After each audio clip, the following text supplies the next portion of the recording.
রহমানির রহিম। মুদিপাড়া সার্বজনীন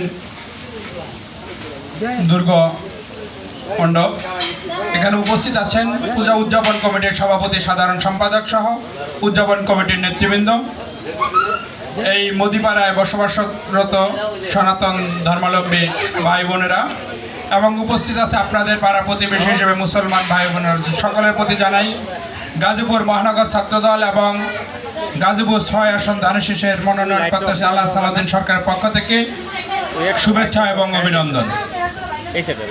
সম্মানিত উপস্থিতি, আসলে আপনাদের মণ্ডপগুলোতে আসা আমাদের নৈতিক দায়িত্ব এবং রাজনৈতিক যে সিদ্ধান্ত, এই সিদ্ধান্তকে বাস্তবায়ন করার উদ্দেশ্যেই আমাদের প্রত্যেকটি মণ্ডপে আমাদের পদার্পণ। আপনারা ইতিমধ্যে খেয়াল করেছেন, আমাদের বিএনপির ভারপ্রাপ্ত চেয়ারম্যান জনাব তারেক রহমানের নির্দেশনা হচ্ছে বাংলাদেশের প্রত্যেকটি মানুষ, সে যে ধর্মের মানুষই হোক, সে যেন নিরাপত্তার চাদরে বেষ্টিত থাকে। তারা যেন তাদের সর্বোচ্চ নিরাপত্তার মাধ্যমে তাদের সকল কর্মকাণ্ড, তাদের ধর্মীয় কর্মকাণ্ড পরিচালনা করতে পারে, ভয় ভীতিকে উপেক্ষা করে সকল ধরনের বৈষম্য থেকে দূরে থেকে যেন সবাই সবার কার্যক্রম পরিচালনা করতে পারে। প্রত্যন্ত অঞ্চল থেকে শুরু করে শহর পর্যন্ত প্রত্যেকটি মানুষ যেন রাষ্ট্রের সমান সুযোগ ভোগ করতে পারে, সেই দিক বিবেচনা করে আমাদের দলের নির্দেশনা হচ্ছে ছোট ছোট টিম করে আপনাদেরকে নিরাপত্তা দেওয়ার স্বার্থে দলীয় কর্মকাণ্ড বাস্তবায়ন করা। আপনারা ইতিমধ্যে জেনেছেন, আপনাদের এই দুর্গা মণ্ডপ যতগুলো রয়েছে গাজীপুর ৬ আসনের মধ্যে আমাদের ধানের শীষে মনোনয়ন প্রত্যাশী আল্লাহ সালাউদ্দিন সরকার গতকাল থেকে প্রদর্শন শুরু করেছে। সর্বপ্রথম সে গাছা থেকে শুরু করেছে। গাছা, ঈশ্বর, কাথরা, এগুলা পলাশনে এই জায়গাগুলো সে গিয়েছে।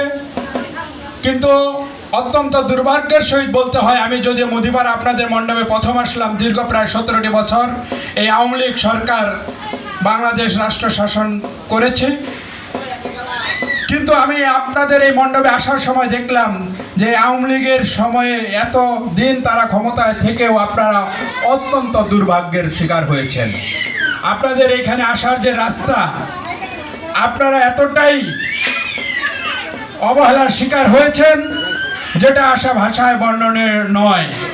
কিন্তু একটি কথা প্রবাদ রয়েছে, একটি কথা সমাজে প্রচলিত রয়েছে যে আওয়ামী লীগের সরকার হিন্দুদের সরকার, কিন্তু আমি আজকে এসে দেখলাম যে না, এই কথাটা আসলে সত্য নয়। কারণ আমি পলাশনে গিয়েছি, পলাশনার যে একটি মণ্ডপ রয়েছে, এখানে আমার সনাতন ধর্মাবলম্বী যে ভাই বোনেরা বসবাস করে, সেখানে আমরা এই বৃষ্টি নেই, তারপর যাওয়ার যে আমরা হোঁচট খেয়েছি, যাওয়ার সময় যে আমাদের কষ্ট হয়েছে, তাহলে সেইখানের মানুষের জীবনযাত্রার মান কতটা অবর্ণনীয়, এটা আসলে না গেলে বোঝা যায় না।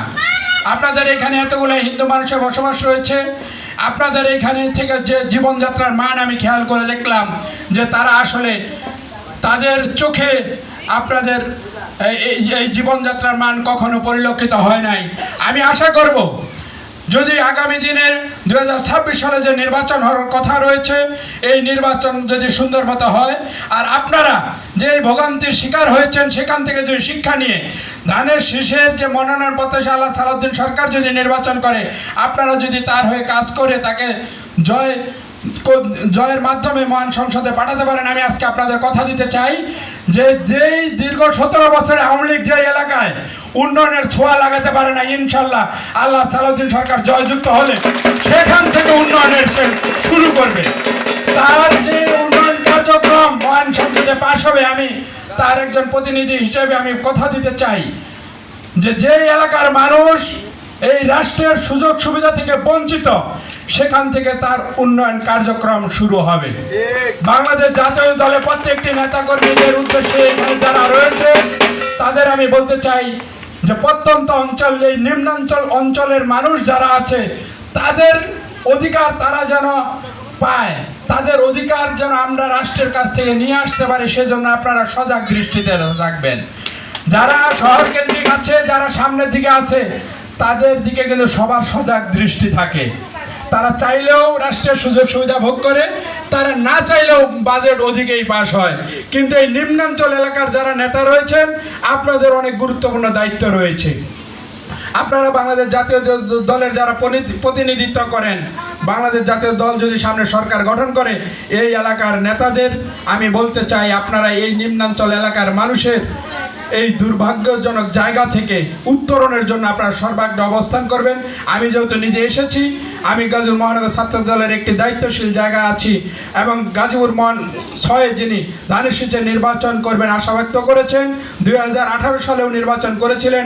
আপনারা সর্বোচ্চ ভোট দিয়ে তাকে একটি জায়গায় নিয়ে এসেছিলেন, কিন্তু তখন তো আর তার কাজ করার সুযোগ হয় না। আগামীতে যদি সে নির্বাচনে জয়যুক্ত হয়, ইনশাল্লাহ আপনাদের এইখানে যে রাস্তাঘাটের দুর্ভোগ দেখে গেলাম, এই দুর্ভোগের পাশাপাশি আমি আরেকটা বিষয় আপনাদের বলি, সেটা হলো আমরা প্রায় দীর্ঘ 16টি মণ্ডপ 14-15টি মণ্ডপ পরিদর্শন করেছি। কোনো জায়গায় বেশি 3 থেকে 4টি জায়গায় স্থায়ী মন্দির আমরা দেখতে পেরেছি, আর বাকিগুলো সবগুলো কিন্তু অস্থায়ী। আমরা চিন্তা করব যে যদি বিএনপি সরকার আসতে পারে, আপনারা যেন স্থায়ী মন্দিরে এরকম পূজা উদযাপন করতে পারেন। আপনাদের যে কমিটি রয়েছে, এই কমিটিগুলো যেন তাদের কাজকর্ম সচ্ছলভাবে করতে পারে, সেই দিকে খেয়াল থাকবে, এই আশাবাদ ব্যক্ত করে সকলের প্রতি সুস্বাস্থ্য এবং দীর্ঘায়ু কামনা করে বাংলাদেশ জাতীয় দল বিএনপির ভারপ্রাপ্ত চেয়ারম্যান তারেক রহমানের জন্য দোয়া আছে, দেশনেত্রী বেগম খালেদা জিয়ার জন্য দোয়া আছে। আমি আমার সংক্ষিপ্ত বক্তব্য শেষ করছি। আপনাদের এই দুর্গোৎসব সফল হোক, সাফল্যমণ্ডিত হোক, এটি আপনারা প্রতি বছর আরও বড় করে আয়োজন করতে পারেন, সেই আশাবাদ ব্যক্ত করে আমি ধন্যবাদ। আসসালামু আলাইকুম।